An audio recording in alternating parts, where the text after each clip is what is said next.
नमस्कार बंधुरा आज আমরা শিখতে চলেছি এক ক্লিকে কীভাবে ফটোর ব্যাকগ্রাউন্ড চেঞ্জ করতে হয় মোবাইল থেকে অথবা ডেস্কটপ ল্যাপটপ থেকে যে কোনো দিক দিয়ে আপনি পারবেন। প্রথমে চলে যাবে গুগল ব্রাউজারে। এবার গুগল ব্রাউজারে আপনাদেরকে সার্চ করতে হবে remove background image, remove background for image লিখে আপনারা সার্চ করবেন। সার্চ করে দেখবেন এমনি রকম সার্চ করেই আপনারা সেই ওয়েবসাইটে ঢুকে যাবেন। সেই ওয়েবসাইটে ঢুকে নিয়ে আপনারা একটা নতুন লিঙ্ক পাবেন, অবশ্যই দেখবে। আমি জুম করে একটু দেখিয়ে দিচ্ছি, রিমুভ ব্যাকগ্রাউন্ড ফ্রম ইমেজ। দেখুন এই লিঙ্কটা ভালো করে দেখে নিন, পারলে একবার নোট করে নিন, স্ক্রিনশট নিয়ে রেখে নিন। এই রিমুভ ব্যাকগ্রাউন্ড ঢুকলে প্রথমে যে লিঙ্কটা পাবেন সেই লিঙ্কটাতেই আপনি ঢুকে যাবেন। সেই লিঙ্কটাতে ঢুকে যাবেন। দেখুন আমি ঢুকছি। দেখুন এটা মোবাইল থেকেও হবে, আবার ডেস্কটপ ল্যাপটপ থেকেও হবে। আপলোড ইমেজ এটাতে ক্লিক করুন। এবারে আপনার যেখানে আপনার ইমেজটি রাখা আছে, ফাইলে হোক বা ডেস্কটপ মনিটরে হোক, ঢুকে যাবেন। আমি ডেস্কটপে রেখেছি তাই ডেস্কটপ থেকে ফটোটা নিয়ে নিচ্ছি। এখানে ফটোটা ক্লিক করে ওপেনে ক্লিক করুন।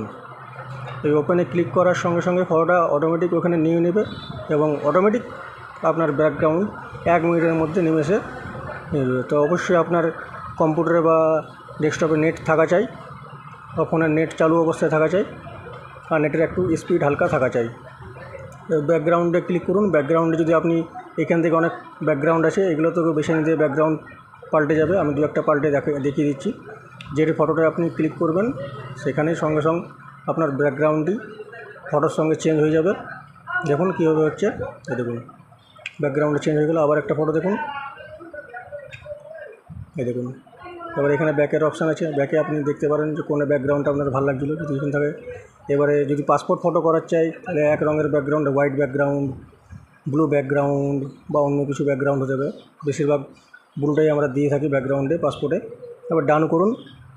ডান করে আপনি এখানে ডাউনলোড অপশানে ক্লিক করুন। দেখুন ব্যাকগ্রাউন্ড রিস্টোর বলেও আছে, সেখানে যদি কোনো অসুবিধা হয় তাহলে এখান থেকে করতে পারেন, নাহলে ডাউনলোড করলেন। আপনার ফাইলটি ডাউনলোড হয়ে গেল। ফাইলটি রাইট ক্লিক করে সেভ ফোল্ডারে ক্লিক করুন। যেখানে আপনার ফোল্ডারে ফটোটি সেভ হলো সেখানে রাইট করবে, কাট করুন অথবা কন্ট্রোল এক্স টিপুন। এক্স টিপে আপনি ফটোটা যেখানে আপনার ফাইলে সেভ করে রাখা দরকার সেই ফাইলে কপি পেস্ট করে দেন। কাট পেস্ট করুন। এখানে আমি পেস্ট করে দিচ্ছি। দেখুন ফটোটি চলে এলো। দেখুন এটা হলো আগের ফটো, এটা হচ্ছে নতুন ব্যাকগ্রাউন্ড চেঞ্জ করার ফটো। আমি জুম করে আপনাকে দেখিয়ে দিচ্ছি। দেখুন মাত্র 1 মিনিটের মধ্যে আপনি পারবেন। খুবই সহজ। এটার জন্য আপনার কোনো কিছু জানতে হবে না, কোনো কিছু শিখতে হবে না, অটোমেটিকলি চেঞ্জ হয়ে যাবে ব্যাকগ্রাউন্ড। ফটোর কোয়ালিটি আপনার মোটামুটি সেমই থাকবে, কোনো এফেক্ট পড়বে না। চাইলে আপনি ট্রাই করে দেখতে পারেন। এটা আপনি খুবই সহজই পদ্ধতি, অনলাইনের মাধ্যমে খুবই সহজে ব্যাকগ্রাউন্ড চেঞ্জ করা হয়। এবং পাসপোর্ট ছবির ব্যাকগ্রাউন্ড বলুন, চাই আপনি কোনো ব্যাকগ্রাউন্ড দিবেন, অনলাইন থেকে ডাউনলোড করে নিজের ব্যাকগ্রাউন্ড চেঞ্জ করতে পারবেন। যদি আপনাদের অবশ্যই ভালো থাকে চ্যানেলটি এবং লাইক এবং সাবস্ক্রাইব করে রাখুন পরবর্তী ভিডিও করার জন্য। নমস্কার, থ্যাংক ইউ।